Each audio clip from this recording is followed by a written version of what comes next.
അതാരാ കുഞ്ഞുണ്ണിയുടെ കൂടെ? ഓ മനസ്സിലാവണില്ല. അതാണ് ആത്തേമ്മ. ചെന്ന് വേഗം പെർഫോമൻസ് തുടങ്ങിക്കോ. ആരാണാവോ? അമ്മേ, ഹായ്, എന്താ അത്? കുട്ടി ഏതാ? അമ്മ എന്നെ ശപിക്കരുത്. പാർവതി, ഈ കുട്ടി ഏതാ? എനിക്കറിയില്ല, ഞാൻ കണ്ടിട്ടുമില്ല. ഈ കാണാലോ, അമ്മയ്ക്കും ചിറ്റശിക്കും ഇനി കണ്ണ് നിറയെ കാണാം. ഇത് മിത്ര നമ്പൂതിരി, നമ്മുടെ ഇവിടുത്തെ സംസ്കൃത കോളേജിലെ ടീച്ചറാ. പഠിച്ചത് ഇവിടെ തന്നെ. ആദ്യമേടെ അനുഗ്രഹം വാങ്ങിക്കാൻ വന്നതായിരിക്കും. നന്നായി വരൂ കേട്ടോ. ഏതാ ഇല്ലം? അത് മണിയാമ്പള്ളി. മണിയാമ്പള്ളി മണിയാമ്പള്ളി കേട്ടിട്ടില്ലേ? മണിയാമ്പള്ളി ഇല്ലം കേട്ടിട്ടില്ലേ? മണിയാമ്പള്ളി ഇല്ല. ഇപ്പൊ കേട്ടല്ലോ. ഇനി മനസ്സ് തുറന്നങ്ങോട്ട് അനുഗ്രഹിക്കുക. എന്നിട്ട് അമ്മയുടെ അരയിലിരിക്കുന്ന ആ താക്കോൽക്കൂട്ട് എടുത്ത് ടീച്ചറെ ഏൽപ്പിക്കുക. ഈ നിൽക്കുന്നതേ അമ്മയുടെ പുത്രവധുവാ. എന്താ? ബോംബ് പൊട്ടി. ഇനി മുതൽ ടീച്ചറാ ഇവിടുത്തെ ആത്തേമ്മ. ശിവ ശിവ, എന്തായി കാണുന്നത്? എടാ, എന്ത് തോന്നിയാസം കേട്ടാന്നായോ നിനക്ക്? കിരാവൻ ഇല്ലത്തിന്റെ അന്തസ് കെടുത്തിയില്ലോ നീ. ഞാൻ കിരാതനും കാട്ടാളിനും ഒക്കെയാ സമ്മതിച്ചു. പക്ഷേ ഇതെന്റെ വധുവല്ല. പിന്നെ ഇത് അമ്മയുടെ മൂത്ത മകന്റെ വേളിയാ. പ്രൊഫസർ പട്ടാഴി മാധവൻ നമ്പൂതിരിയുടെ സഹധർമ്മിണി. എന്താ, ആർക്കൊന്നും മനസ്സിലായില്ലേ? ശിവ ശിവ ചോദിച്ചു നോക്കൂ. ഇവൻ പറയണതൊക്കെ നേരാ? അതെ. മാധവ, മാധവ, കേശവ. വൈകിപ്പോയി. ഇനി വിചാരണ വിളിച്ചോദ്യമൊന്നും വേണ്ട. വേണം. അവന്റെ മനസ്സറിയണോ എനിക്ക്? അറിഞ്ഞു. ദുരഭിമാനം വാതുറക്കില്ല, പക്ഷെ വാത്സല്യം മനസ്സ് തുറക്കും. കുഞ്ഞുണ്ണിക്ക് അത് കേൾക്കാം. അതേ കുഞ്ഞുണ്ണി കേൾക്കൂ. ഈശ്വര, പാർവതി ഒന്ന് കിടക്കണം. അയ്യോ, അയ്യോ, ആത്തേമ്മ. ഉത്തരം മുട്ടുമ്പോ അമ്മയ്ക്ക് സ്ഥിരമായിട്ടുണ്ടാകുന്ന ഒരു ബോധക്ഷയാ. അതിന് മരുന്നില്ല. ടീച്ചർ മുകളിലേക്ക് വെക്കുള്ളൂ. പാണിഗ്രഹണ മന്ത്രം ചൊല്ലി ഒരാൾ മാളികപ്പുറത്ത് കാത്തിരിപ്പുണ്ട്. കുറച്ച് ദിവസമായി. പിന്നെ ഈ സ്നേഹം എന്ന് പറയുന്നത് ഒരു അനുഭൂതിയാ, തരുന്നയാൾക്കും കിട്ടുന്നയാൾക്കും. അല്ലാതെ മനസ്സിന്റെ ഉള്ളറകളിൽ ബീജാക്ഷര മന്ത്രം പോലെ രഹസ്യമായിട്ട് സൂക്ഷിക്കാനുള്ളതല്ല. അനുജന്റെ ഉപദേശം ഞാനിക്കിഷ്ടാവില്ല. അതുകൊണ്ട് ടീച്ചറുടെ തലയുടെ മന്ത്രത്തിൽ ഇതോടെ ചേർത്തൊന്ന് ഓതി കൊടുത്തു നോക്ക്. ചിലപ്പോ ഗുണുണ്ടാവും.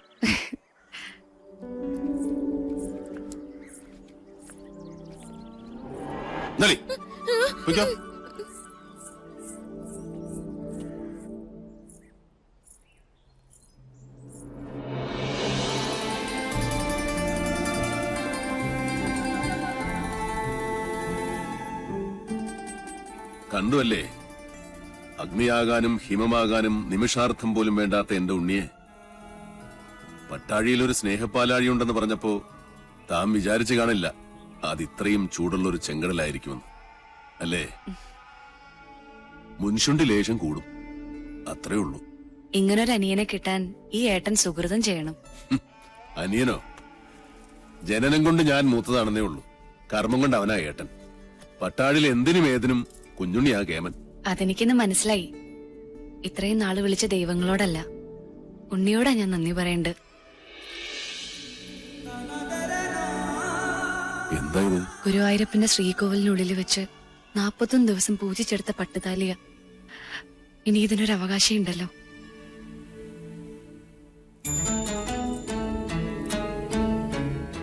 എന്താ ഇയാൾ ഉദ്ദേശിക്കണേ? എന്റെ കഴുത്തിൽ ഈ ചരട് കെട്ടിത്തരണം. ഇപ്പോ ഈ നിമിഷം. കൊള്ളാം. കൊട്ടും കുരവയും അഗ്നിസാക്ഷിയുമില്ലാതൊരു വേളി നടക്കട്ടെ. അതാവും യോഗം. എന്നാലും 1000 കർഗഹോമങ്ങളുടെ ബലമുണ്ട് എന്റെ ഉണ്ണിയുടെ ആശീർവാദത്തിന്. അത് മതി, എനിക്കത് മതി.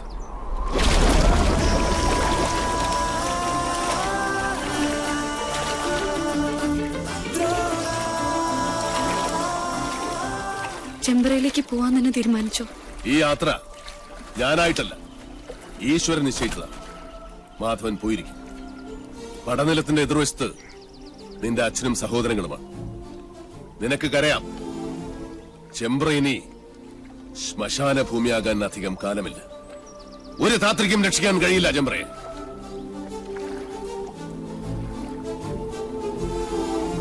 പോസ്റ്റ്മോർട്ടം റിപ്പോർട്ട് കിട്ടി. കുളത്തിൽ കിടന്ന് ശ്വാസം മുട്ടി മരിച്ചെന്നാണ് റിപ്പോർട്ട്. നെല്ലൂർ മന വിൽക്കാനൊരു നീക്കമുണ്ടെന്നറിഞ്ഞു. മന പൊളിച്ചു മാറ്റാനേ പ്ലാൻ. ഒരു ഗ്രഹം ഭൂമിക്ക് മുകളിൽ നിൽക്കണോ വേണ്ടോ എന്ന് തീരുമാനിക്കുന്നത് മനുഷ്യനല്ല. അതിന്റെ കണക്കും ഈശ്വരന്റെ കയ്യിലാണ്.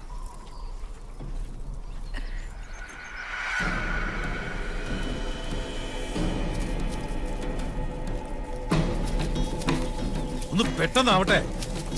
നേരെ അങ്ങോട്ടിട്ട്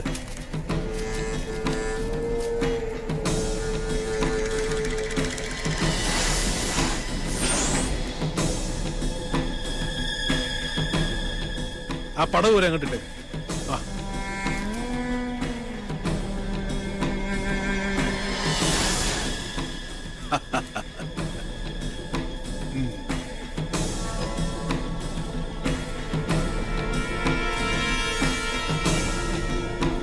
ഇതോടെ നശിക്കട്ടെ ചമ്പ്രയുടെ ദുഷ്കീർത്തി, ദുശകുനം. നിന്ന് കത്തട്ടെ. ദാ അസ്ഥിവാരം വരെ ചാമ്പലാവണം.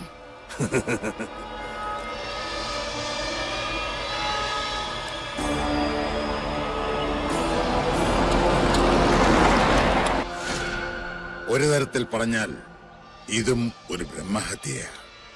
എല്ലാവരും മനസ്സിൽ അഷ്ടാക്ഷരി അങ്ങനെ ജപിച്ചോളുക.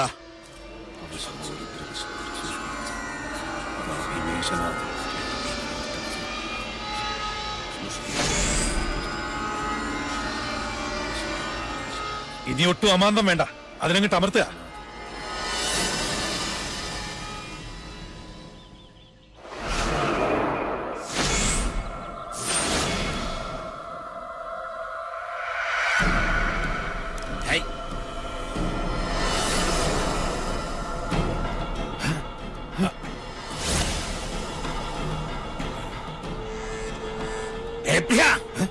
എന്താ ഇത് പൊട്ടാത്തെ?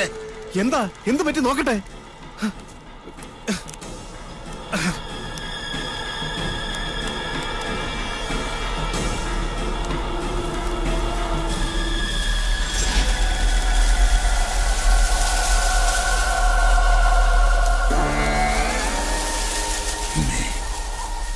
പൊറുക്കണം, മക്കളുടെ മൂഢത മാർപ്പാക്കണം. അത് ലൂസ് കോണ്ടാക്ട് ആയിരിക്കും. ഒന്നും ഞെക്കി നോക്ക്. ഒരക്ഷരം വേണ്ടി പോരുത്. മണ്ട ഗണേശൻ, കണ്ണു തുറന്ന് നോക്ക്. അന്തരീക്ഷത്തിന്റെ മട്ടും ഭാവവും മാറുന്നത് കാണുന്നില്ലേ? എന്തോ വരാൻ പോകുന്നെന്ന് എന്റെ മനസ്സ് പറയുന്നു.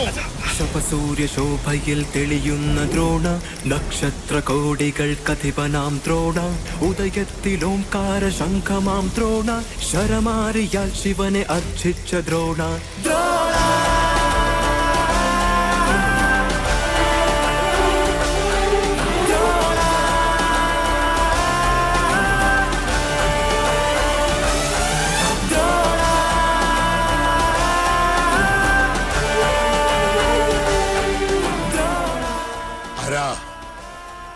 ഏതായി അവതാരം? 10 അവതാരങ്ങളും ആണുങ്ങളായിരുന്നു. ആണുങ്ങളെ കണ്ടിട്ടില്ലാത്ത മണിയങ്കോട്ടെ അച്ചിക്കോന്തന്മാർക്ക് പുരുഷ പ്രജകളെ കണ്ടാൽ കണ്ണിൽ ഇരുട്ട് കയർ പിച്ചും പേയും പറയും. മാധവൻ, പട്ടാഴി മാധവൻ. ഇയാളെന്തിനാ ഇങ്ങോട്ട് വന്ന?